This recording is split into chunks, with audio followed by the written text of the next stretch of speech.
Welcome to another episode of Distory with Kate and Kirk. My name is Kirk from walruscarp.com, and today we are going into both the Disneyland's California Adventure.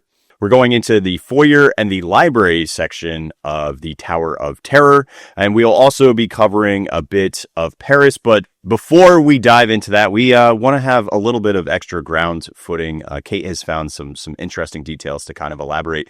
So let's explore a little bit more of the tower together with Kate, the Disney sister-own. Kate, yo, what up? Hey, yeah. We always tend to go back a little bit before we go forward in these series, and today is no different for that. So I just found a couple of really interesting photos of the lobby itself. This in particular is in California Adventure. Remember how I talked about how they had like extra Halloween decorations up for a very brief period of time? Yeah, it bothers me that they don't. It should be Halloween all the time. Right, because it's October 31st, Halloween. 1939, right? But anyway, this sign that was hanging up, this was in 2007 in DCA, and it says, Charms of the Witching Hour, Happy Halloween, Hollywood Dude, Tower why Hotel. can't we get that in Disney World for the month of October? It's like, if they don't want to do it all the time because they think it's tacky, fine, but come on. It's really fun. It's very Yes. vintage-esque decorations that you see from the 30s. And then I also found this one is a close-up of a jar that was on the front desk that had like a raven on top, and then it says fresh treats, and then there's like a mouse hanging on the inside, which I thought was kind of interesting. Wait, I think the raven's holding the mouse. I think he's got it by the tail. Oh yeah, you're right. He's inside the jar. Yep. So he's like a treat container, but the raven caught the mouse. Yeah. There's no treats inside it though, which I thought was kind of weird. Like I guess They definitely wouldn't be fresh anyway. They would not, that's for sure. And then there's also at the front desk, there's this weird looking pumpkin with like the eyes and then a little ball cat head, which looks similar to the ones that we saw in Florida, Kirk, but they're not identical because I compared them and they were not the same. No, this has some very strict jaw lines. They've been getting cheekbone inserts. But you did point out it's very kind of similar to the one that's in like Carousel of Progress, which I thought was an interesting observation. Yeah, they're more like smoothed, you know? The one in Carousel of Progress took Botox, where this one just lets its laugh line show. It's aging gracefully. It's true. Yeah. As we all should, dude. It's you true. know, it's okay to have a couple cobwebs. Agreed. So anyway, just found a few of those extra photos of Halloween, specifically at DCA in the Tower of Terror. But I want to hop over to Disneyland Paris's lobby because I promised I would do my homework and look for a few better photos of close-up of things. I did find this close-up of the table that has the card game going on that Kirk talked about last week. So I wanted to just give you a closer-up view about these cards. And then I also wanted to point out this is the table that is between the two chairs in Disneyland Paris's lobby, and we do see tea that does actually have like tea left in the bottom of it, which is shocking since it's been so long. It's sitting on a napkin, but then there's also an autograph book like we saw in the DCA lobby, but it just looks like a different kind. It's like a little red autograph book that's a rectangle. So in the California Adventure version, on this particular table, we saw a new rail service brochure. This one is actually advertising sailings and fares from San Francisco, Los Angeles, San Diego, and it definitely looks like a cruise ship on it. And then it says coastwise service. So I thought that was kind of an interesting. It's more leaned towards like ship travel versus rail. Yeah, Michael Eisner, dude, paving the path with a little Disney Cruise Line. That's right. Pamphlet. Which I also thought was fun because it is this overseas, tower. So the fact that you would take a boat to go get to it. But anyway, I just thought that was interesting. And there's a key that says 602. That's the only thing that's on the table. Do you think that tea's made out of like an epoxy or a resin? Yeah, Probably, that's what I was thinking. Yeah. Because it's got like a sheen to it that doesn't look liquid. It looks like it's... Although I don't know frame of reference wise where you're actually standing. So for folks that have been to Disneyland Paris and remember implicitly or have access to it, how close are you to this table? And is there still tea inside? Spill the tea, dude. I need to know. You're definitely not close to it because this is the one that's between the two chairs that you really can't even see this table very well as you're going through. It would be the equivalent of the second couch on the right side for Florida's Tower. Right? Okay, so we need somebody with a 40 times zoom lens. Get in there. Go get us some tea. Mm-hmm. On the other side of the room, there's a side table that has this purse and gloves. And what I couldn't see because I didn't have a good enough photo is there's actually a magazine that's sitting here. And this one, Kirk, was really fun to research because this magazine is likely True Confessions from March 1939, which is a very popular American pulp magazine, widely read in the 1930s. It was known for its sensational first-person stories like True Confessions of Love, Heartbreak, Scandal, those kinds of things. Like this one in particular has a title on it that says When Love Betrayed, complete book-length true novel in this issue.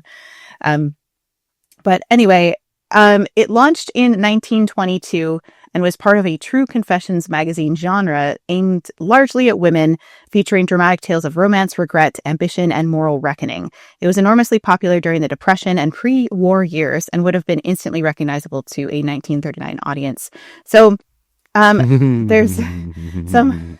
What? I like the great hook. Rendezvous with shame. Yeah, a story for every wife who feels love-starved. Yeah, dude, tell me you don't want to open that for 10 cents.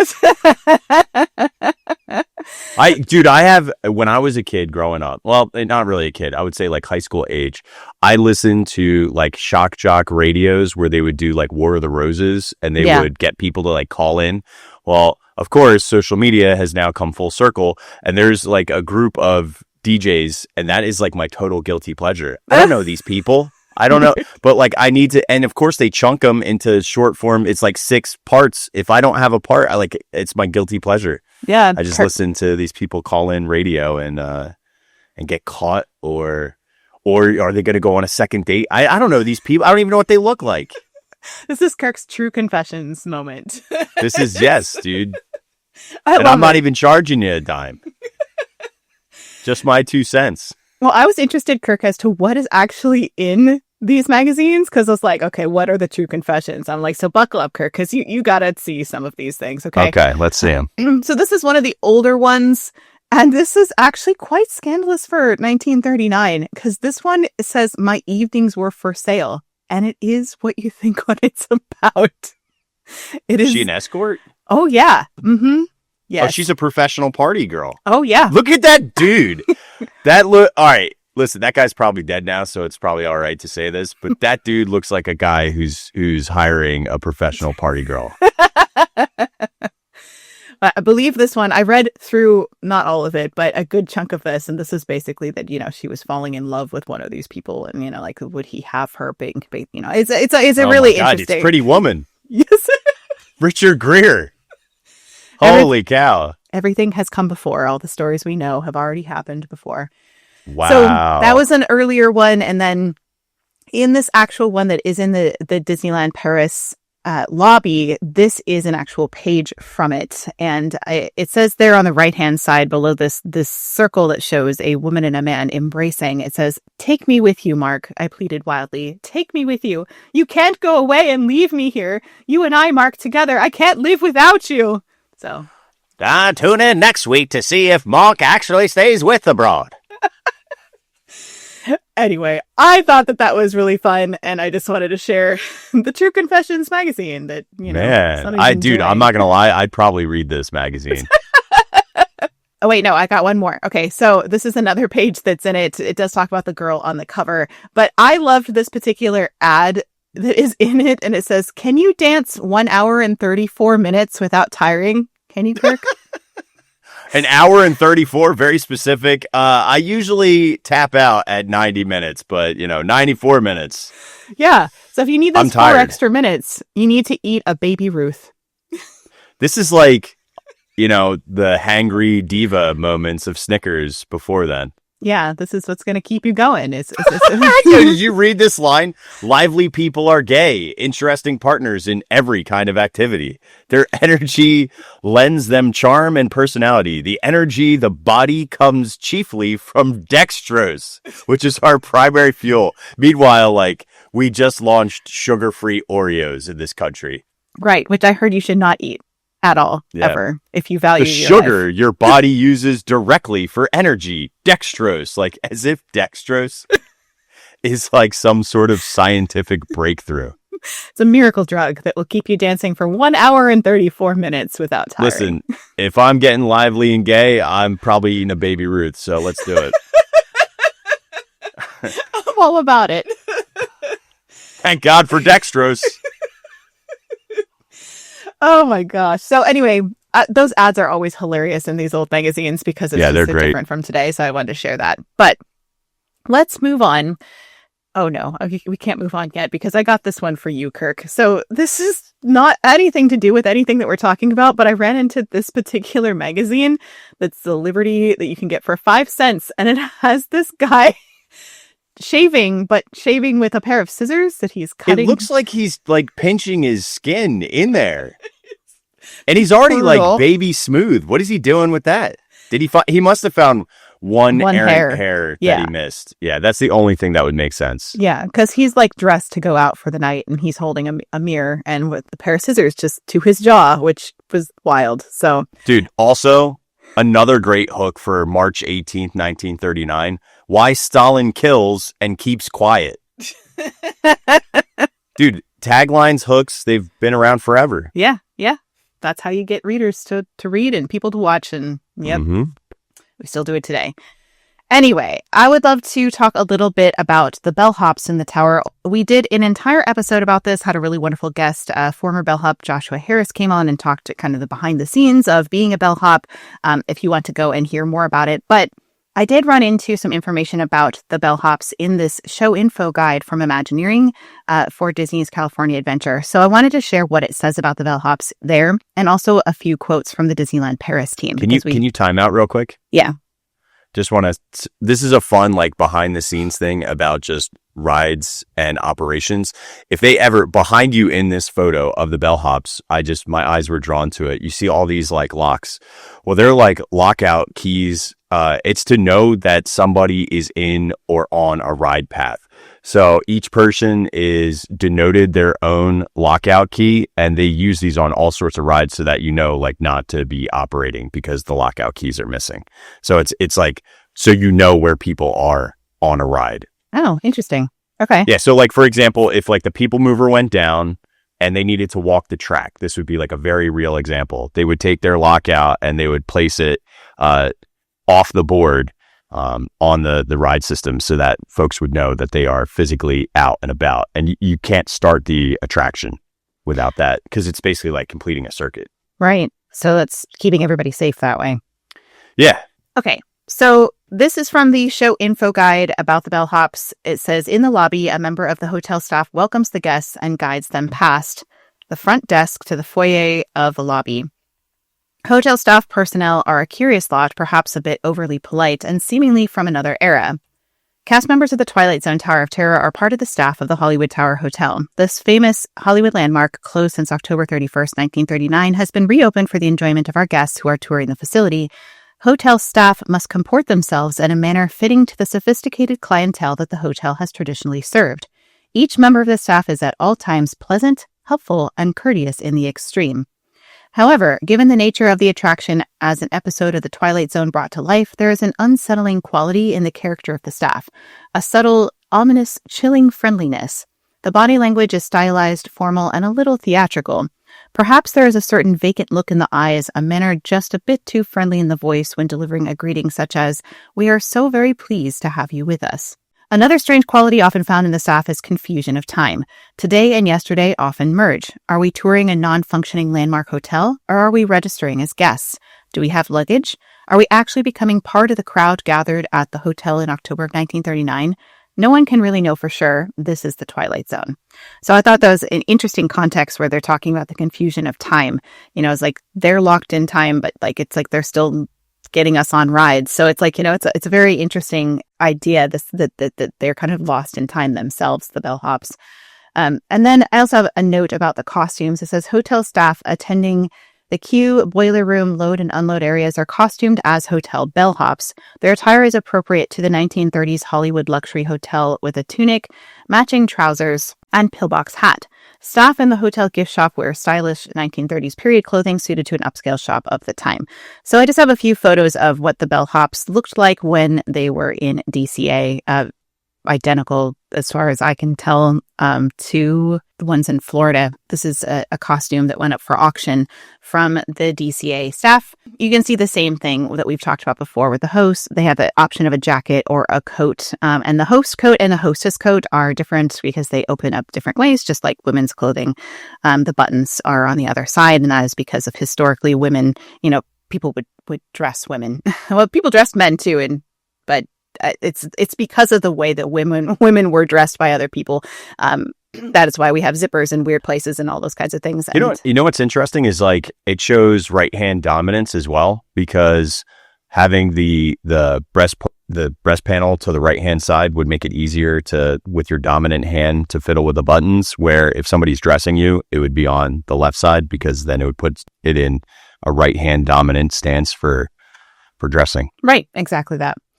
So anyway, we've already talked about these pretty extensively, so we're not going to go into them again. But I do have a few quotes from the cast members in Disneyland Paris. This was from an article from May 2023 for its 15th anniversary. There's one from a cast member named Alicia. It says, "It's great to be able to work in this attraction. There's something for everyone. Some of us love welcoming guests while others prefer technology. There's never a dull moment. It's always surprising for guests to hear good evening when it's 9:30 a.m. because we, the Hollywood Tower Hotel cast members, were stranded on the evening of the 31st of October, 1939. We say good evening to them." That is from someone named Remy. "Normally, when it's their first time in the attraction, guests are anxious and the way we act doesn't help them. This worrying atmosphere is deliberate. The deeper guests go into the attraction, the more intense the role we play becomes." That's from Cyril. "We rely on a rotation system throughout the day. Depending on how many of us there are, we stay in position for more or less time, but they're very varied. So in fact, there could be 25 people in the operating teams at the same time." That's from Sheila, an attractions team leader. And one more from Cyril says, "The operating team strive to ensure that the waiting time rarely exceeds 20 minutes, which is so different, Kirk, than the other parks." It says, "We reckon that a waiting time of more than 20 minutes is too long for guests. We do our best to be as efficient as possible." Wouldn't that be great if that was true in Florida? They try to keep it under 20 minutes. It's pretty efficient. I think most of the time when it's busy, it's like 45, 50-minute wait time. Yeah. I can tell immediately when one of the shafts isn't working, because it'll instantly be 90 plus. And I'm like, the crowd doesn't denote that. Right. It's only on the busiest days it's like that, because it is so high efficiency. Right. Exactly. So before we head into the foyer, I know, Kirk, you had something you wanted to share with us. What do you got? Yeah, I had a great interaction with a Pocket Fan member and a Distory listener who stopped me and was a ride mechanic. So they shared just one little tidbit that I thought was really cool. And that was, we had talked about how they have multiple safety measures on the Tower of Terror, particularly in the drop sequence area. So they have redundancies in braking systems. However, there is a redundancy if somehow catastrophically all of the cables snap. If all of the cables snap, they have a spring-loaded spike on all four corners that, if needed, will release the tension on the springs, and literally metal spikes will stab into the sides of the shaft, damaging it forever. Like, it's not like it goes into like predetermined slots. This is like, it's plummeting and people are going to get really hurt. So yeah, spikes will go out into the walls and literally stab into them with these giant steel long shafts that are spring loaded. I thought they would be like pneumatic or air. Yeah. And no, it's like a giant. He was talking about how they've never really had to, all they have to do is like test the springs, but like the tension on the springs is insane, because they're just, it's so massive. And these, right, exactly, which is incredible. Now, it then made me look, and I'm sharing right now on my screen, a news article, because I was like, has ever there been an accident where the tower has dropped unexpectedly in Florida? And I found an article from the News Press of Fort Myers, which, cutting edge. I don't know why this is the only place that has brought this up, but this was on September 23rd, 1998, where there is such an incident where the Tower of Terror actually falls. Bolts are blamed for Disney accident. Lake Buena Vista, 2 broken bolts were blamed for a minor accident aboard Walt Disney World's Twilight Zone tower ride that sent 7 people to local hospitals. Building officials with the Reedy Creek Improvement District, Disney's governmental arm, inspected the thrill ride after the elevator's car malfunctioned September 13th and suddenly dropped 1 floor. According to a report released Monday by building inspectors, 2 of the 3 bolts broke off a pulley type device that guides the elevator cables. The car was carrying 20 people and dropped a few feet. It dropped again after the force of the car pulled down on the 2 elevator cables and caused them to snap. The car fell 1 floor before an emergency brake was activated. 7 riders were treated and released from 2 local hospitals after they complained of back and neck pain and that they didn't want to pay for Disney trips anymore. I'm just kidding. I added that last I was going to say. It has happened where pulleys and cables have snapped, but it looks like emergency brakes were the only thing deployed, not this crazy spike system. You know, that's wild because I haven't heard any of it ever failing. But honestly, on this particular ride, how would you know that it was failing? Because it's like, it's going to drop anyway. Girl! I bet the lights would probably fly on and you'd be like, ah! Yeah, that's true. But it's like... And also, listen, if bolts broke, there would be a metal clanging that would be horrifying. That's true. Now, granted, didn't Joshua say something like there was sounds of that initially, like a snapping or a sound like that? Yeah, they still have it in there. There's still sounds that sound like snapping cables and things like mechanical issues and stuff. That's still part of the audio that you hear. So, also, this is just an aside because I wrote it the other day. They do undulate when we're in the 5th dimension. They're still bicycling and pedaling. That's so fun. This crystal. So they do move. Those are the figures we're talking about in the 5th dimension, in case you're not characters. sure what we're talking about, the oscillation. Sorry, for those that are listening, I was moving my hands to show that the figures were undulating. You missed that. I love it. That's why you should watch it on Disney Sister Run on YouTube. Yeah. Okay. So let's move on to the foyer area as we head towards the libraries. I do have this kind of really basic outline of what this area looks like that is courtesy of the Land of Shadow and Substance blog, who has a lot of great photos and information about the tower, so shout out to them. And you can kind of see where we came in here. There's the standby that zigs and zags, and this is a rough outline of the lobby. But then we're going to go into this hallway over here, and what I noticed, Kirk, about this is where it says Queen's Waiting Area and King's Waiting Area. Do you remember when we mentioned that way back when we were doing the Florida version? And I was like, there's a rumor that there's a Kings and Queens library. And I was like, what is that? And I'm like, oh, because it comes from the DCA version, because there are portraits that are outside of each one of like a king or queen. And we'll get into closer when we move a little bit closer exactly who that is. But I just thought that was interesting that that's where that rumor comes from. I don't think it was ever associated with the Florida version, only this one and Disneyland Paris. So I just found out for the holidays, the British wear paper hats and pretend they're kings and queens at lunch and open Christmas crackers, are, you pop them open and it's got like goodies inside. Yeah, we did that in Ireland. They also do it in Ireland. So we got the Christmas crackers and you pull them. Did you play kings and queens? Yeah. You have like the little paper, like it was a yellow paper hat that you wore, it says like a little treat or something inside. Yeah, it's fun. It's a fun tradition. So this is what the hallway looks like for California Adventure. I have a little bit of a note from the show info guide that I want to share. It says, a sign near the passenger elevators in the lobby reads, out of order. This is an obvious understatement. The doors are bent and broken. The adjacent walls are cracked. Do they really think we're registering for rooms? They often ask about our luggage and sometimes seem to recognize a celebrity in the crowd. When the doors to the library open, the hotel guide directs the guest to step inside, but remains in the lobby to greet the next group of guests. It also says, just beyond the front desk is a hallway leading to the 2 libraries. Here, 2 damaged passenger elevator doors flank a hotel directory listing various hotel facilities. Above each door, the floor indicator arrow points below the basement level. These elevators were destroyed during the supernatural incident that closed the hotel. Telltale cracks spread out onto the walls from the damaged elevator doors. So very similar to Florida version. This is the color boards for this. And I showed this way back when we did Florida, and I was like, there's 3 elevators here. And there's not 3 elevators in California Adventure. So whatever reason, they decided to only make 2 and then put a directory in the center instead. But it does say non-functional elevator doors recessed in wall with grill work and non-functional floor indicator. So Dang, what is functional in this place? Not much. Here's a closer photo of the out of order sign in front of the bent and broken door, so you can just see what it looks like a little bit. And then just a few other photos of what these look like from the cracked floor in particular as well. So it's not just the walls that are cracked, but also the floor around it.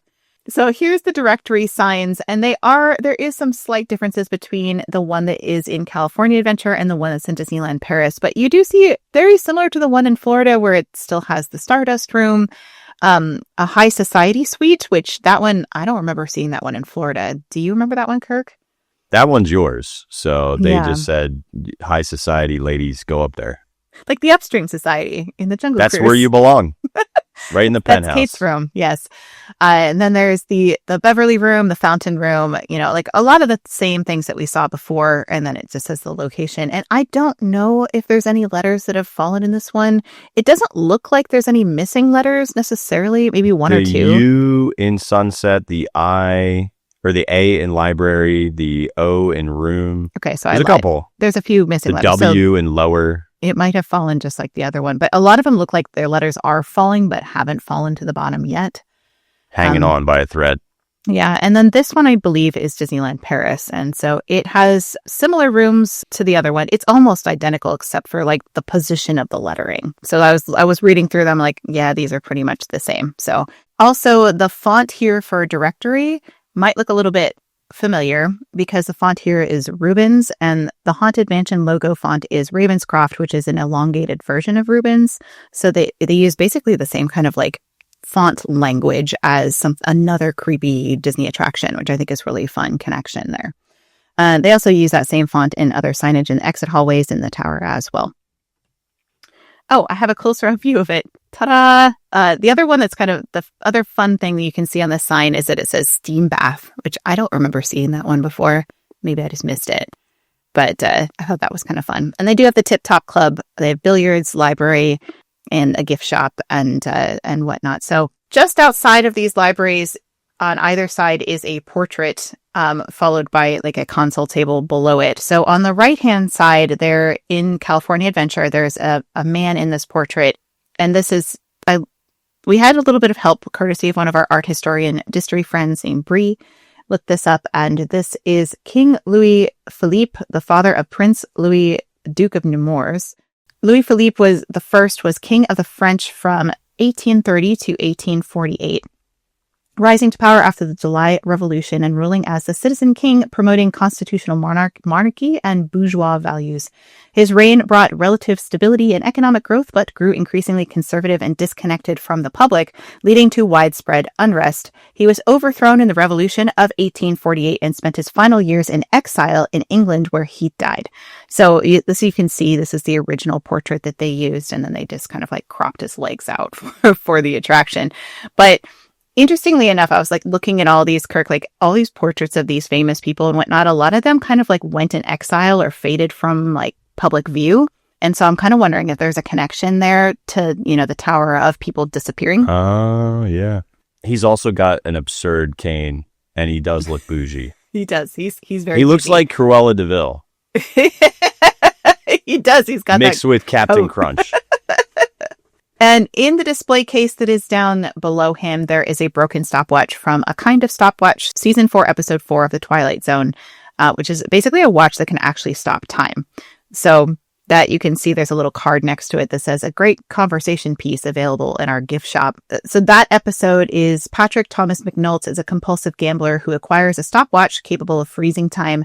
Initially thrilled by his newfound power, he ultimately becomes trapped when the watch breaks, leaving him frozen in a silent, unmoving world. So it's a very creepy watch. But Kirk, do you have anything else about this particular console or the things that we see inside it?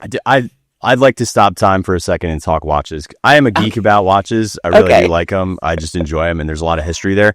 I know I've talked a little bit about the provenance of watches in the past, so I'll keep this relatively brief. But I think I've identified there's lots of different varieties, and I actually have just a shop up that has a couple of facsimiles of these. There's one that's from Hamilton that looks really close, especially with the indices markings, and of course the second hand on the bottom. But I believe, just based on period time, I think that's a Waltham watch, because time period wise it makes sense. Every single one of like the winding, the casing, and the markings on the sides all look like it would be similar to that. Now, why is that important? Well, for the longest time, pocket watches were seen as a thing of high prestige and status, and gentlemen would look at their time in their waistcoat with a pocket watch. And it wasn't until like the Boer War that we start seeing it's essentially just a leather wrist strap that you could attach your pocket watch to. And this was mainly during like war times and for railroads as well. But pocket watches and stop me if I've already said this before, pocket watches were seen as more masculine, and wristwatches were seen as more feminine. When I was in college, my professor, who was French, went off on how pocket watches should not be worn by men. And it's because of the movement of pulling out and drawing a pocket watch versus like flipping your wrists. He felt that, and stylistically and culturally, he said that was seen as more flippant and less masculine of a movement, which I thought was interesting. That is interesting. Yeah. So just like a cultural identity thing. And even the very first actual wristwatches, and this is one by Waltham that came out. This was for airline pilots.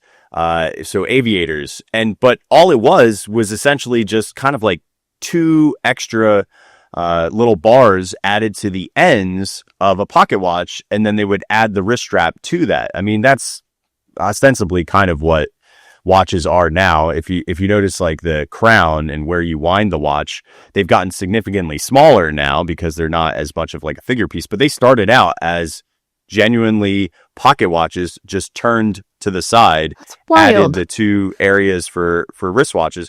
But yeah, pilots used them a lot. They started adding like loom dials and wire lugs and guards on the watches so that they wouldn't get damaged and whatnot. But yeah, in 1939, wristwatches were dominant and actually seen as like a status symbol. And it's what's funny to me as like a historian is wristwatches are still seen as a masculine and high status symbol. Women actually wore wristwatches earlier than men. Like Rolex developed a lot of wristwatches for women. And then men started wearing them with dominance. And you still see that like people of high wealth are collectors of watches. These are big, dominant period pieces. And I just think that's kind of interesting that still has a modern application, even though it's an old mechanical device. Yeah, it never occurred to me that a watch was just like a pocket watch with the straps attached to it. I know that's so stupid, but like, I mean, like if you look at the change, right? Like if we go back to, this is just a pocket watch without a casing or a chain. Now you get a wristwatch that's just stitched into a leather strap. And then finally you essentially, we just get smaller and smaller. Although nowadays people like really big, huge cases on their wrists. They look ridiculous. It's like you're wearing a dinner plate. Yeah. Thank you, Invicta, for that. I appreciate it. So yeah. I actually have a really, really nice Hamilton thin line. It was made in 1939 and nice. It was a present, but I don't know where. I have to try to see if I can find it. Is it in the fifth dimension? Really cool, it's 1939. No, I still have it. Sorry, I couldn't resist. There's so many things to look at in these particular libraries and then this foyer that we kind of decided to pick and choose for this one. We did such a really deep, detailed dive into the libraries in the Florida version, which honestly are richer in storytelling than these particular ones. So we're going to kind of hit the highlights of things that we thought were most interesting, but we will show you lots of photos just so you can get an idea of what used to be there in the California Adventure version. That being said, in Disneyland Paris and this side of the hallway, there isn't actually a portrait or a console table or anything there. It's just like an exit door. But there is something that is on the right-hand side. There is a luggage rack that they would, the bellhops could use to transport things. And there's like a basket and then a suitcase that are sitting there. But it does look like it's movable. They probably use it as a prop that they can roll out and do, things. I think Florida also has a version of this because I've seen people take photos with the bellhops with it before. Yeah. Yeah. But it doesn't look like it lives there all the time necessarily. It looks like it's movable. Yeah, it's like our suitcases. They don't live on Hollywood Boulevard, but they bring them out from time to time for people to take photos. I imagine it's similar. Right. Exactly. Let's go down the hallway and we will find another portrait at the end of the hallway. And this is the Queen for the Queen's Library. And there is also Queen's Ways. There's also a sideboard that's underneath it as well. In California Adventure, this is the portrait of Empress Eugenie, painted by Franz Xaver Winterhaller around 1853. Or as I like to call her, the first influencer. So she was a Spanish-born wife of Napoleon III and the last Empress Consort of France, reigning during the Second French Empire. She was celebrated for her beauty, intelligence, and influence, like Kirk said. She was a major political and cultural force, serving as a regent during her husband's absences, championing Catholic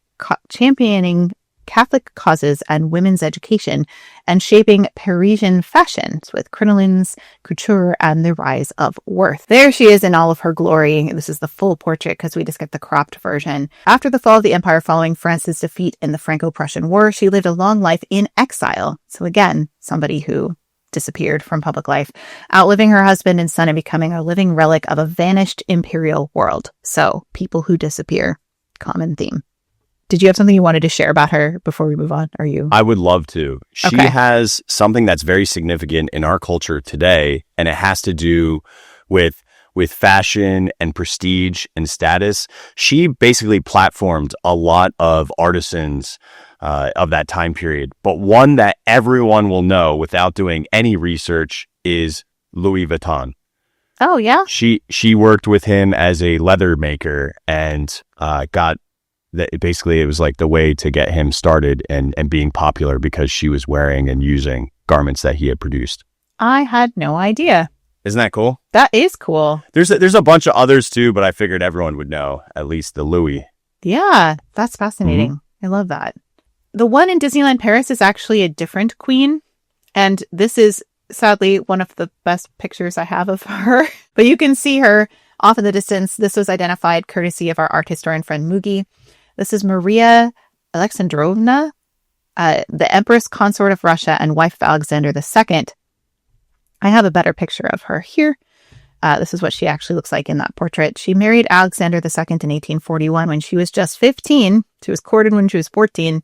She became a central figure of the Russian imperial court, known for her deep piety, reserve, and sense of duty. She devoted herself to charitable work, education, and support of hospitals and institutions for women, leaving a lasting philanthropic legacy. Her marriage was emotionally distant, however, especially after Alexander II took a longtime mistress. There was a lot of drama with this. I didn't get into it too much because we could do a whole podcast on just the drama of the mistresses and whatnot, but there was drama. Her later years were marked by poor health and quiet withdrawal from public life. So as well, she faded into obscurity. This is also her, she looking pretty unhappy with her husband there. So that's in what's Never seen that look before. Never seen that. That is a shame. Could you imagine what marriage would be like if you got that look ever? She's like, I'm going to pose for this photo, but I'm not going to smile. We call that the parasol stare. Gentlemen, are you with me? Not that people smiled back then anyway, because they had to hold their pose for so long. They never smiled. So that's why they always look angry because of the exposure for cameras. But still, she looks particularly perturbed in this picture. Below, there is another sideboard with some vases in it. But the most interesting thing in this is actually a little gold thimble. This is from the episode, The After Hours, from season 1, episode 34 of The Twilight Zone, starring Anne Frances as a woman who has forgotten that she's not actually a human being, but a department store mannequin. And elevators play a key role in this particular episode, so much so that I think this is where we actually get the inspiration for this dial. The style of this dial of elevator, I think, is from this episode.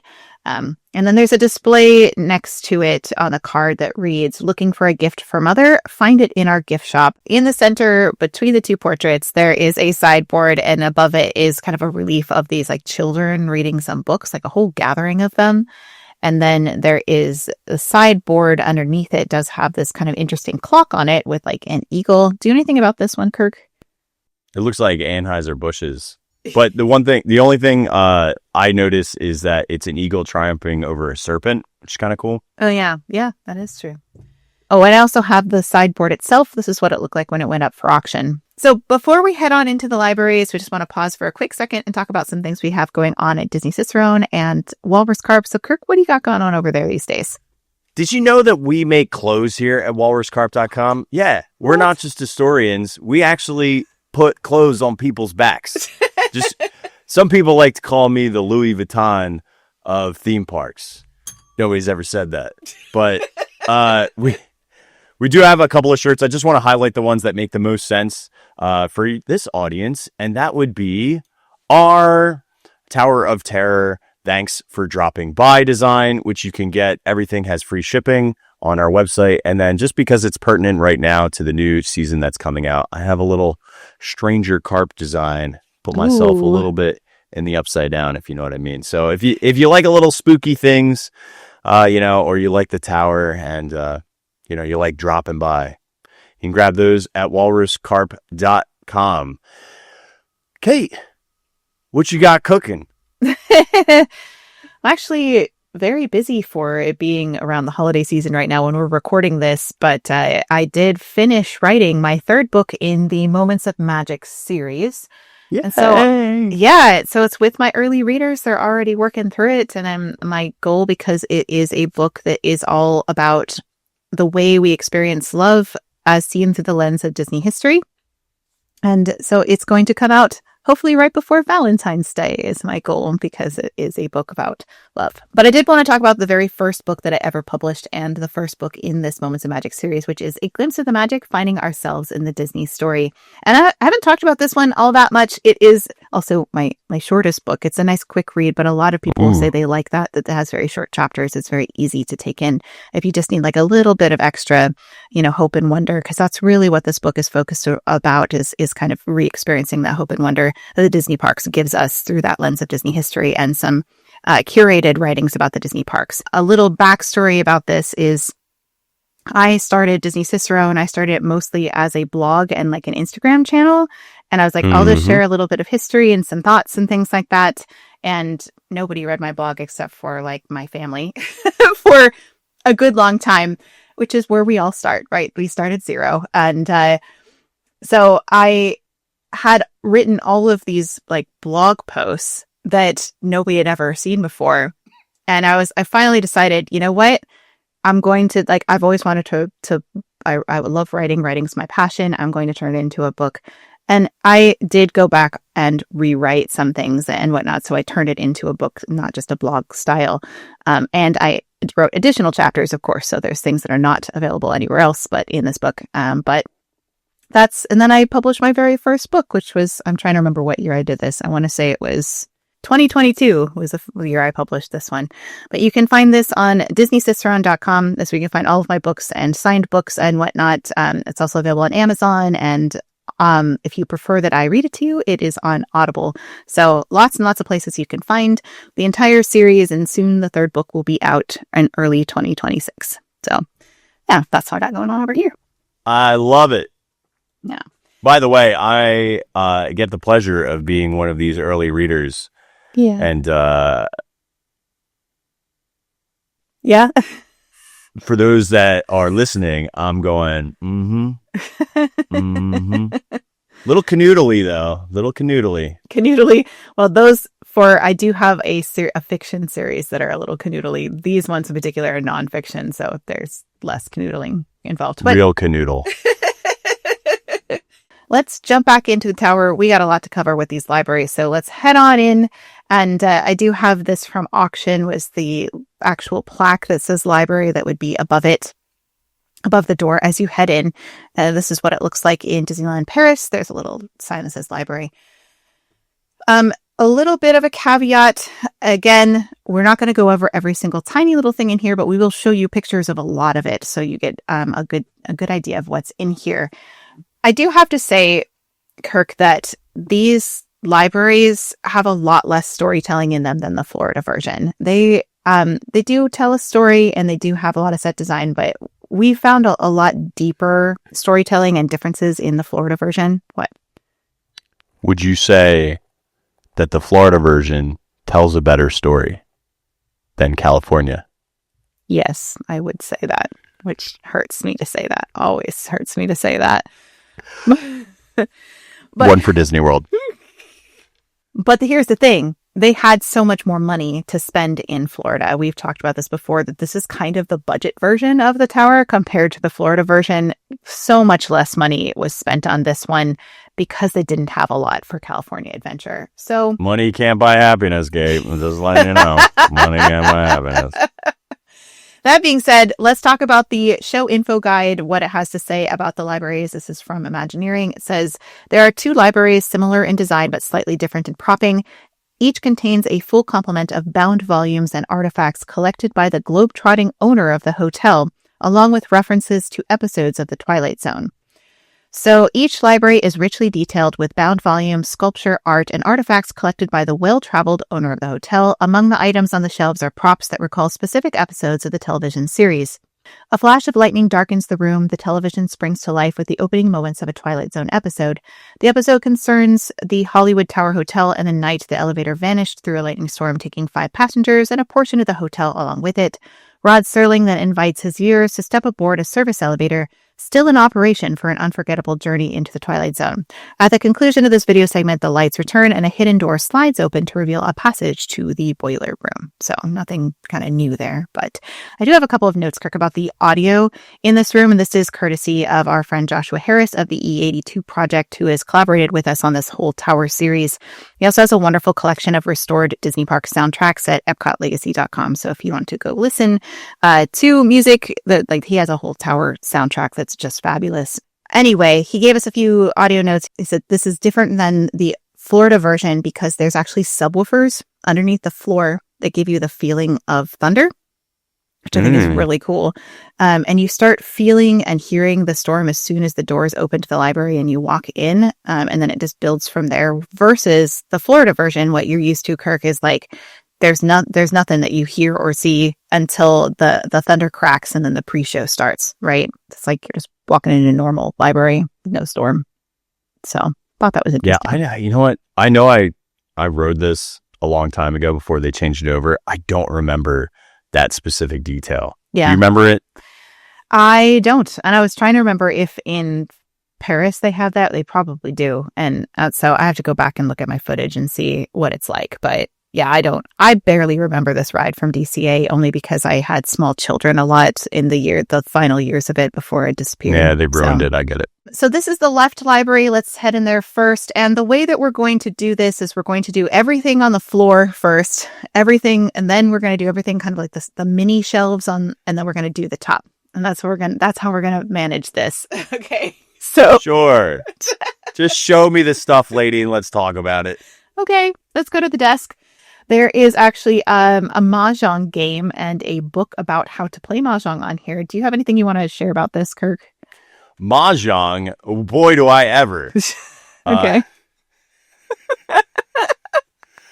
So, this is, again, we have similar tile setup to in Walt Disney World with having similar tiles. Although these are kind of interesting tiles. I found the exact one and it's dovetailed. So it has like a porcelain top and then a bamboo or a bone top and then a bamboo inlay on the bottom, which you can't really see when these are in the drawer. Which I think is interesting. It also uses flush hinges, which is kind of unique.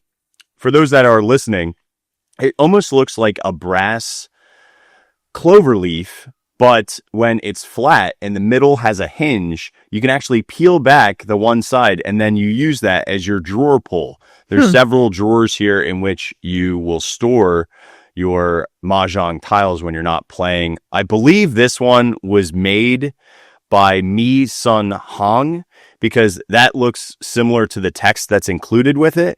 And this board 100% is identical to the one that you can find in DCA. It also has these like scoring sticks. There's many different ways to play mahjong as well. If you want to listen back, we talked about it extensively. This is specifically in this writing. It's talking about the rules of mahjong, clearly calling it the Chinese game of 4 winds, which consist of tile sets, circles and dots, bamboos and characters, the winds east, south, west, and north, drawing and discarding tiles, the rules for that, hand composition maintaining 13 tiles, forming legal hands, winning conditions, and it diagrams a couple of example hands. This was written in the 1920s, roughly. And this would have been included as it was a part of the Mi Sun Hong export set. Oh, interesting.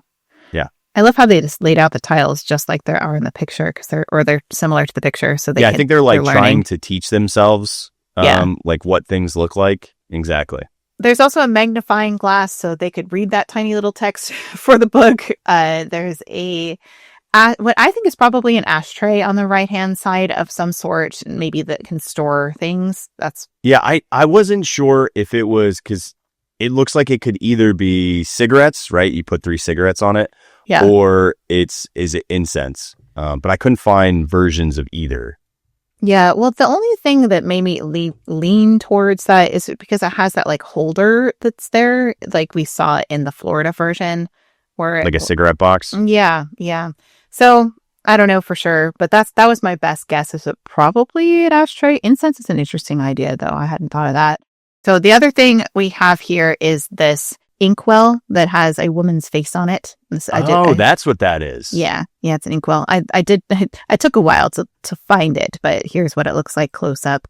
And it was labeled as an inkwell from the beginning of the 20th century. And then there's also a statue that is sitting there, which I thought was kind of fun at Kirk, because it's a statue of a man who is actually a chef who's holding a duck by the neck. And so this is after Clement Leopold Steiner, a spelter figure of a chef. And you can get this one for $480 if you want to shell out some cash. Giving it away. Have your own chef hold the duck, studying what to do with said duck with his frying pan under his arm. He's staring right at his face, too. Yes. I'm not quite sure what in the world their storytelling was trying to go for here, except for just being a statue figure. I don't know if you have any ideas, but I thought it was interesting. Undetermined fate. I mean, he's already dead, though. The duck is dead. He's dead. He's a dead duck. Yeah. Mm-hmm. I can tell you the answer, because this guy is French, right? It's going to be just add butter. Like, that's just it. That's the answer. Is add butter and cream and cheese and you're good. I would eat it. That's for sure. Yeah, I know you would. Other things on this desk is a really unique lamp, which we also saw in the cast member podium outside in the lobby. And we'll see this again on the next desk as well. It's like they just got a whole bunch of these exact same lamps. It has like this Egyptian scene on it. And it is like a Tiffany lamp. This is what it looks like up close. It's a Maida Camel Mission Tiffany beige orange reading light is what it is. And you can get one of these you can get like a replica of it for $1,000, around $1,200. So if in case you want to get it, it's an interesting looking lamp. But it's a lot of money. $1,200 lamp. Yeah, I'm just gonna grab an LED real quick. That's all we see on that desk. And then we head over to this table that has a bust on it that's between 2 chairs. Do you have anything about this lady with a hat there, Kirk? I do have lady with said hat. Okay. Okay. So this is a large composite marble art style bust. One just apparently sold for $500. It is from Florence. Jeune fille au chapeau dans les vignes. Right, which means a young girl in a hat in the vineyards. I like your pronunciation better than whatever I would have came up with. The other things that we see on this table, there's a key that says 309 on it. There's a napkin. And honestly, some of the things on this table changed over the years. So I see different things. There's some books, there's a napkin. Behind it, there's also an envelope that says Victoria West on it, which we talked about this extensively in Florida. So I'm not going to get into it, but it's from the Twilight Zone episode, A World of His Own, where Gregory West uses his dictation machine to bring his creations to life. So we see both Victoria West and we'll see Rod Serling envelope. And that's just a reference to that Twilight Zone episode. Then we have on the side table that's on the other section of the room, there is a statue. I think this is Buddha. I'm not entirely sure. That is Buddha. Okay. And then there is a book press, which we talked about extensively in the Florida episode. So I'm not going to get into it, but it's here. And then a Tiffany lamp as well.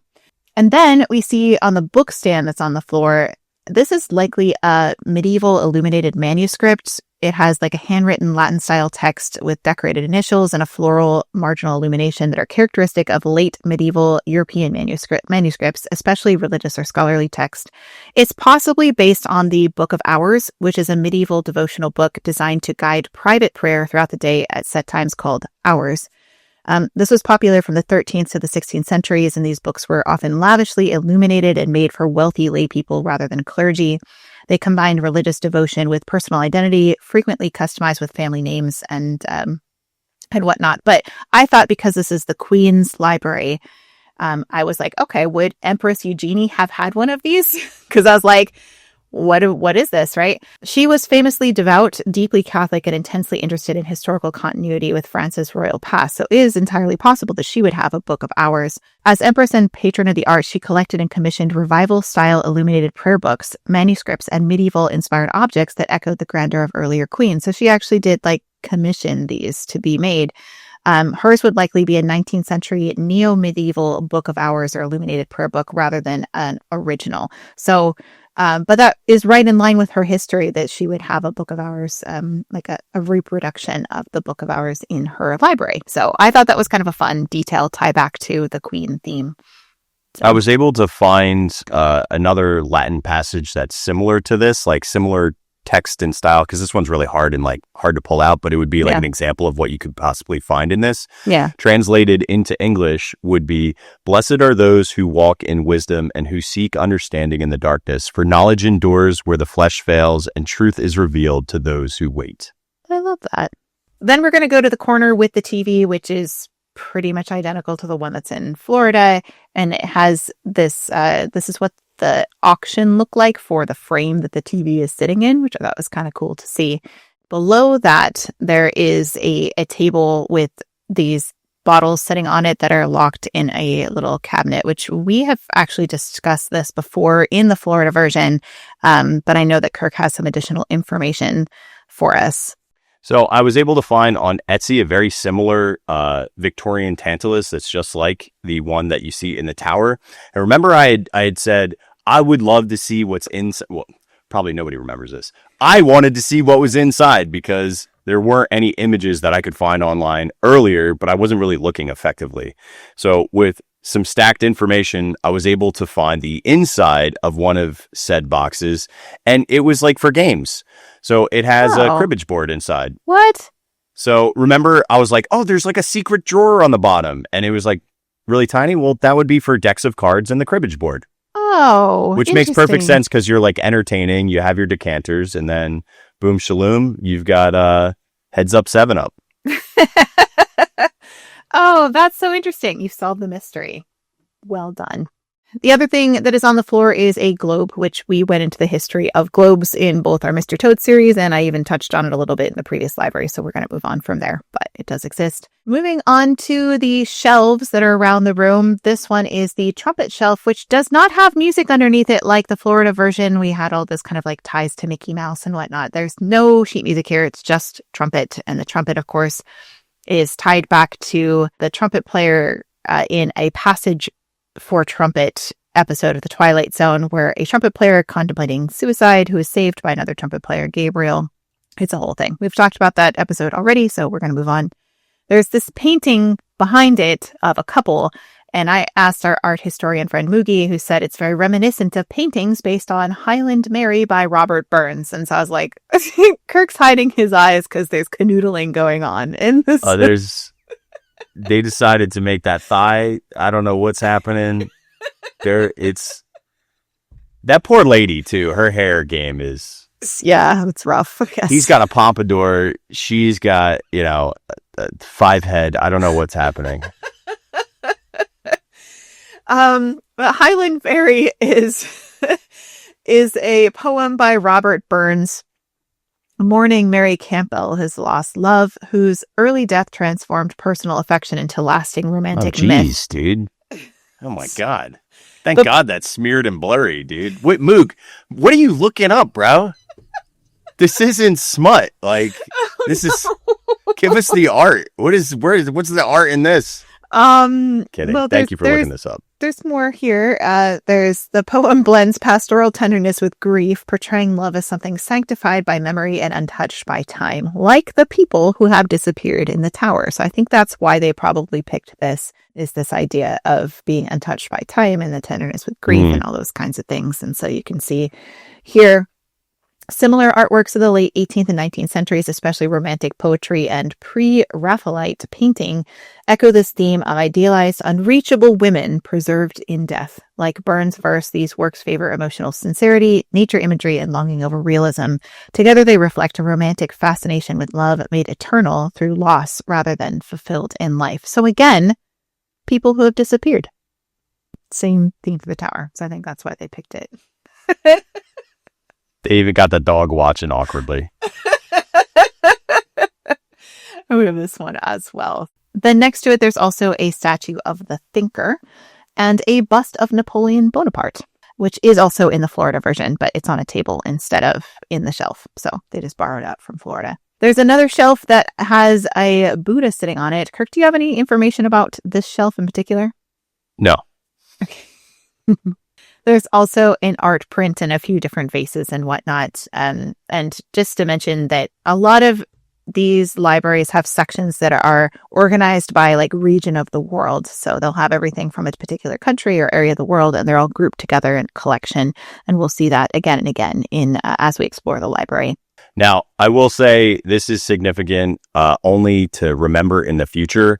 This is the traditional look of like the Siddhartha Buddha. So just remember that in the future, because I'm going to reference that when we get into another Buddha. Okay. There's a lot of Buddhas in here. That's for sure. Mm-hmm. There's also a shelf that looks like things from China and a couple of vases and whatnot. And then on this shelf over here, we have that envelope for Rod Serling from that episode that I mentioned before. And then the books that are lined up behind it that are all like these thin green books, those all have episode titles from episodes of the Twilight Zone on them. Another shelf has a bust of Athena, which we also saw in the Florida version, so just repeating ourselves there. And next to her on the shelf, though, is this jar, which I thought was really interesting, Kirk. There's like this little brown jar with a silver lid and like almost like a shield on the front. And so I looked this up, and this is an oat biscuit barrel cookie jar. And it has EPNS on it. And do you know what EPNS is? No. You're gonna know, because it's electroplated nickel silver. Really? So, welcome to the electroplated nickel silver part of our Distory episode. It was a common marking on 19th and early 20th century tableware and decorative objects. It means the item is made of nickel silver, an alloy of copper, nickel, and zinc, not actual silver, and then coated with a thin layer of real silver using electroplating. So EPNS pieces were popular because they offered the look and feel of silver at a much affordable price, especially in hotels, dining cars, and upscale homes. So this is the cookie jar, the biscuit tin, whatever you want to look at it. That's what this is sitting on the shelf, which is different than our Florida version. We don't have anything like this in Florida. You got $145. You can buy one on Etsy right now. Oh, yeah? Do you have a thing? Yeah. Oh, yeah. Look at there it is. You can see what it looks like on the inside when it's opened. But interestingly enough, a lot of people will say it's an ice bucket. So I don't know if people have been using it as ice buckets. And for a while, I thought that's what it was. But it looks like in historical context, it is a cookie jar or biscuit. Yeah. I mean, this is claiming it's an antique English biscuit barrel tobacco jar shield porcelain. So Welcome to SEO keyword stuffing, Etsy 101. That's exactly what is happening there. Yes. Okay, moving on. Let's head on up to the upper shelves. There is a whole bunch of these like Papua New Guinea sculptures is what I think they are. Another thing told me they could be African, but I lean towards Papua New Guinea mainly because of what's in the other library as well. And we're going to get into those in the other library because I have more things to say about it, but let's just leave that there for now. This is what the corner looks like. And again, they're just grouped by regions of the world. So this one has this kind of like antique fan that's on the wall, which I thought was really interesting. It's like an antique hand fan. I tried to find the exact one and I couldn't, but it looks like this is typically how they will display these really beautiful antique fans is they'll put them in this like gilded gold frame and then put it on the wall, which is what we see up here. And then it's almost impossible for me to look up any of these objects because they're so covered in cobwebs that like, I don't know about you, Kirk, but anytime I try to do an image search for these, it pulls up like the most horrifying things because of the cobwebs. They're like terrifying. That sounds about right. So it's like, because it distorts the image. So it's really funny. Then there's also this painting of a naval battle. I was like, well, maybe it's like in the Florida version, they have models of ships in both libraries, but this version of the tower only has a model ship in one library in the other side, and this side just has this picture of one. I did ask our art historian friend Mugi about it, and she thinks that it's maybe the Battle of Trafalgar would make sense based on the portrait of Empress Eugenie outside the library, because the Spanish-born wife of Napoleon III and the last Empress consort of France. So the Battle of Trafalgar in 1805 was a decisive naval engagement in which Admiral Horatio Nelson led the British fleet to victory over the combined French and Spanish navies. Fought off the coast of Spain, the battle secured British naval dominance and ended Napoleon's hopes of invading England. Nelson's death during the fighting transformed the victory into a national martyrdom, elevating him to a near mythic status. So that's likely what that's depicting, especially with its connection to the Queen outside. And this is her library. So we also see the Mystic Seer machine from Nick of Time, which we had talked about in Florida, but this is from another Twilight Zone episode where a fortune-telling machine torments this like young couple, specifically the men in the young couple. So we won't get into that, but because we talked about it already quite a bit. Okay, so in the upper right-hand side, there's this Corinthian helmet. Uh-huh. So a little bit of history here. This is Pericles, a bust of Pericles from 430 BC wearing a Corinthian helmet. Oh, yeah. And these were from ancient Greece, and they were typically made out of bronze. They had slits for the eyes and the mouth. The Greek hoplites would wear these, and they were like the soldiers. The very top part, which you can see, it's kind of like crested up. Here, I'm going to show the tower one again. You can see it's like crested up, almost like a rooster tail. Yeah. Or a rooster's comb. And you can see they would stuff that with like actual hair and bristles to show off like colorations and ornamentation.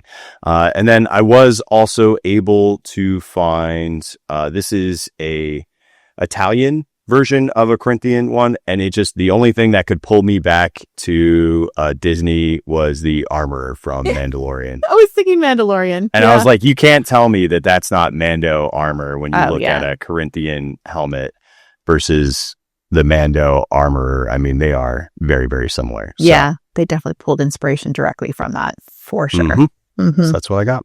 As much as I would love to go over every single object here, for lack of sake of time, we're just going to move on to the other library. So we're going to pop on over to the right library. Like the way we saw it in Florida, it's a mirror image, but there are a few objects that are different. But let's go to the desk.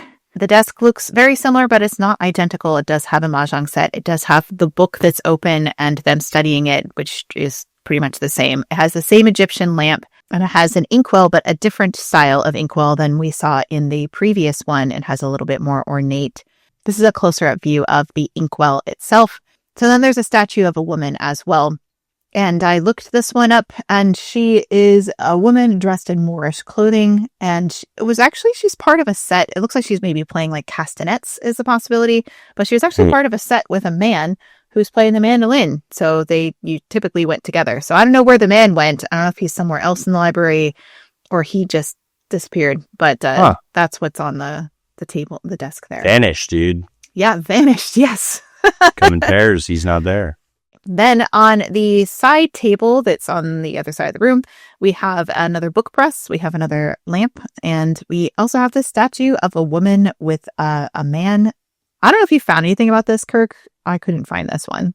The clown, right? And I'm so bad at pronouncing these things, but because I think it is French, is Pierrot.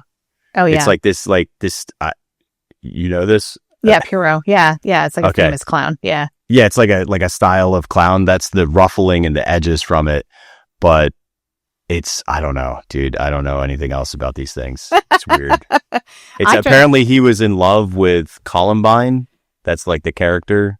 The dynamic between Columbine and the Harlequin serves as a poignant reminder of the intricacies of love and desire. While Perrault yearns for Columbine's affection, she is drawn to the charismatic Harlequin, leaving Perrault to grapple with feelings of inadequacy and rejection. This triangular relationship not only underscores the themes of longing and unfulfilled desires, but also reflects the complexities of human emotion. So I guess she was like with Perrault, but ended up leaving for the mischievous, charming Harlequin. So it wasn't actually. So I guess Perrault is on the right hand side, like aghast to find Columbine, who's the dancer, with Harlequin, the mischievous other clown. Which is probably where we get Harlequin romance from, right? Sure. Oh, it's interesting though that is a theme here. Wait.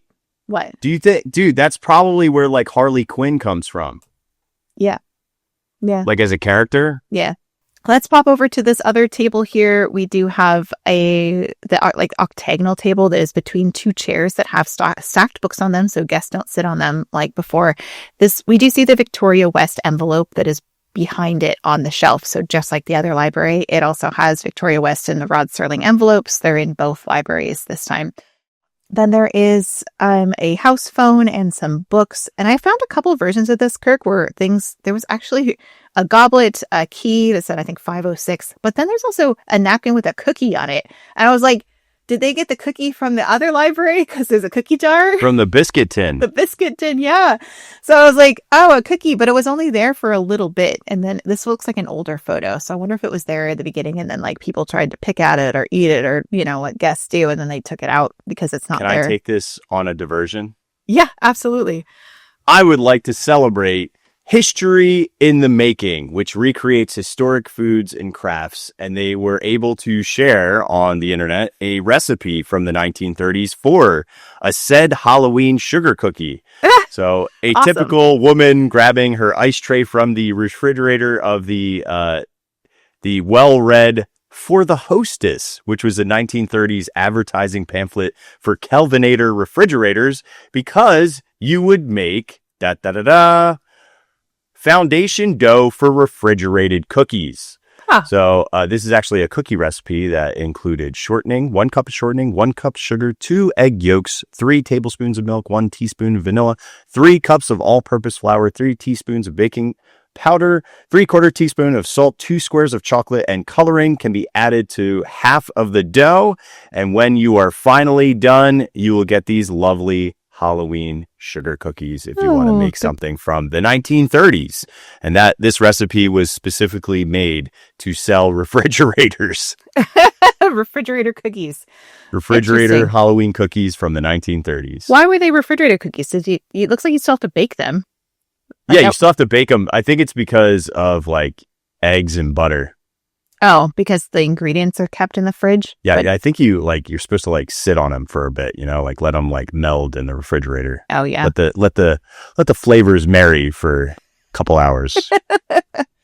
Interesting. Huh. Mm-hmm. There's also a white statue that is sitting on the table as well. So there's also another Tantalus that's under the TV. This one looks a little bit different than the other one, but same basic concept, just a different design. We also have an Athena bust on one of the lower shelves, and we get a bust of William Shakespeare. So instead of Napoleon, we have Shakespeare in this one, which is a fairly common thing to find in a library. So not really all that remarkable, but that's who that is. And then moving on to the upper shelves, we do see like a whole area that has Greek pottery and a head that this is almost identical to the one that is in Florida as well in terms of like what they've chosen to put up here. And there's a better view of that helmet, which was in the other library. It's also in this one as well. So they pretty much just repeated what's in both, but the pottery and stuff is a little bit different. They didn't find necessarily identical pots and whatnot. From a fun Disney perspective, if you've ever seen like Zero to Hero when they're animating that, they use those like Hellenic pot animation. Remember, it's like on the pots, they're all like coming to life. Yeah, exactly. Yep. And we talked about those more extensively in our Florida episode, so we're not going to get into that too deeply today. But another corner has like this really decorative ewer, similar to what's in Florida as well. But then there's this statue, a white statue of a dude who's lounging on like some rocks, and he is half not human.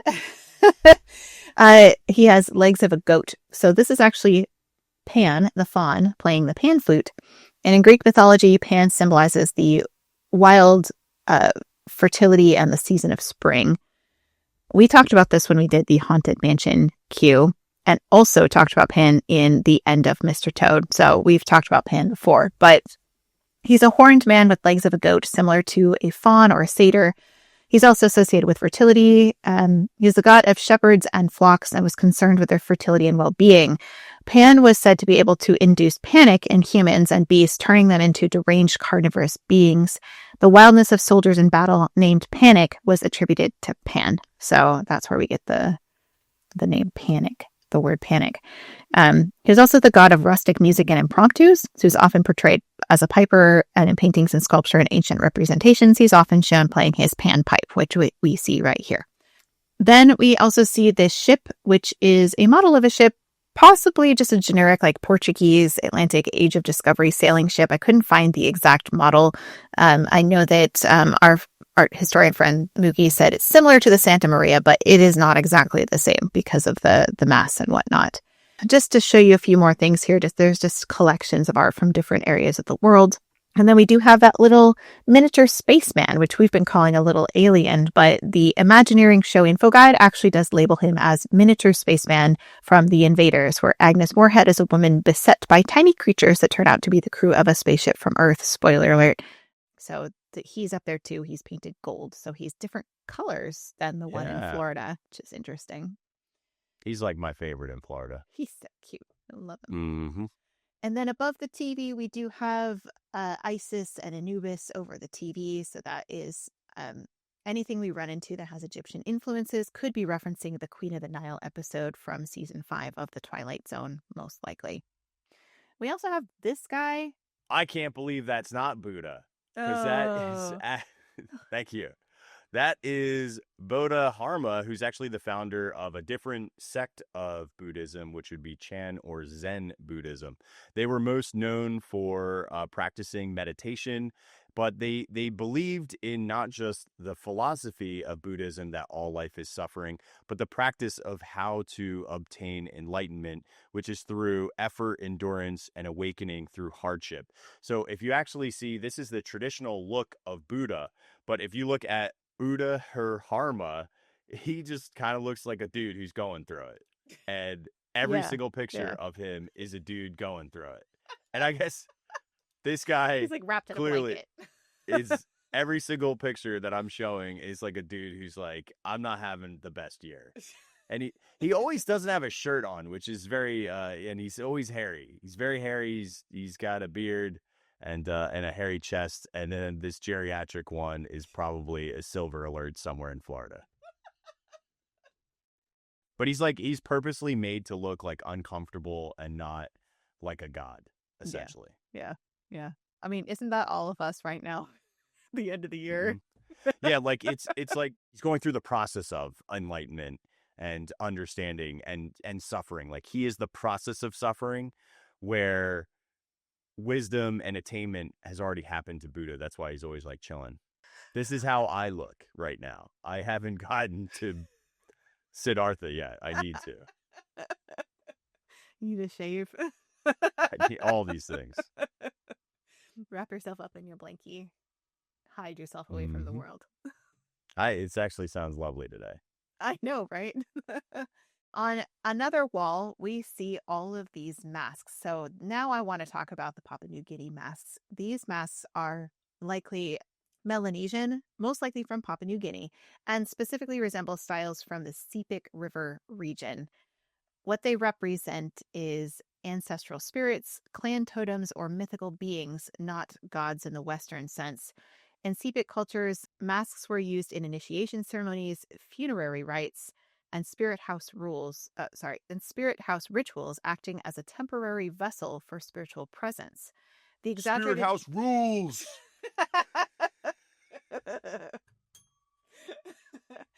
The exaggerated eyes and mouths symbolize vision, speech, and spiritual power, and the ability to see beyond the human world and communicate with it. This is consistent with the tower story, people being stuck in another dimension. So I think that's why they chose these specifically, is because they can see beyond the human world and communicate something that's beyond. So the idea of these people being stuck somewhere else, but we're still kind of seeing them, hearing from them. They were meant to be powerful and awe-inducing, especially for initiates or outsiders, reinforcing social order and spiritual authority. But what these remind me the most of is, of course, Mark and Alice Davis, who had a vast collection of Papua New Guinea art in their home. So this is actually from their private collection, as these statues here. And this is what their home looked like. So you can see all these masks and whatnot on their walls. And I have a little quote from Alice Davis from her, an interview with her. I said, "Mark and I started collecting New Guinea art as soon as we could afford it. We went twice and we stayed with the tribes. What appeals to me about them as people is that they're all individuals. The way they put feathers in their hats is all different. The hats are all different. Their skirts are all different. No two necklaces are alike, but yet when they all stand together, you can see they are one unified group. They believe they are descendants of crocodiles, and they have beautiful patterns carved on their chests, on their arms, on their backs. Each one is a creative person, a designer in their own right," which I thought was such a beautiful way of describing all of that art and those people there. So it's cool. Yeah. The other things we see up here, there's like a chariot, like almost like a Roman in a chariot with some horses that are rearing back and some vases near it. And then there's also this light that's up on the ceiling. I do have a picture of that as well. Somewhere in the room is a pair of broken spectacles from Time Enough to Last, which we've talked about previously, but I could not find it where it is in the room. I know in the Florida version, it's like underneath the TV, like tucked into one of the shelves, so it's kind of hard to see. So I imagine it's probably similar in DCA. Yeah, that makes sense. Yeah. I don't think that we're going to do an entire comprehensive overview of the Disneyland Paris version of this, only for lack of time and because this series is already getting really long. So, however, the Disneyland Paris version is very similar. Like this is, you can see the light from California. You can see the light in Disneyland Paris. They did duplicate a lot of things or mimic them as much as possible. So this is what we see in Disneyland Paris. Very, very similar. And I'm just going to show a couple of photos of the libraries in general, just to help you see what's in it. We do see the Nick of Time machine that is above the fortune-telling machine that's above the TV. We see a lot of those Egyptian artifacts. It's very, very similar. There's a globe on the floor. There's a model of a ship up on the shelf. There's a book stand with a book on it. The style of furniture is a little bit different, and they have different statues and whatnot in this one. But it does have a table with some goblets and two chairs sitting between it, and there's a cane resting on one of them. And then this is the other library. You can see the styles of the chairs there, but also has a cane resting on it. And probably to help keep people from sitting on the chair as well, because there's books and then a cane that's laid across it. So it wouldn't be a comfortable place to sit. The desk itself, very, very similar. The exact same Egyptian lamps that we see in California Adventure, but there's also a clock and a little statue of a horse that's attached to the inkwell. And then instead of a mahjong set, there's just a book, a closed book that we don't know what it is. It's just kind of uninteresting, honestly, that it's like nothing there.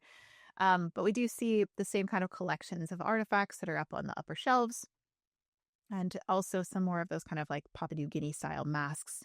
And that helmet that Kirk talked about is also there as well. It's almost duplicate. It's just like slight variations from what we see in California.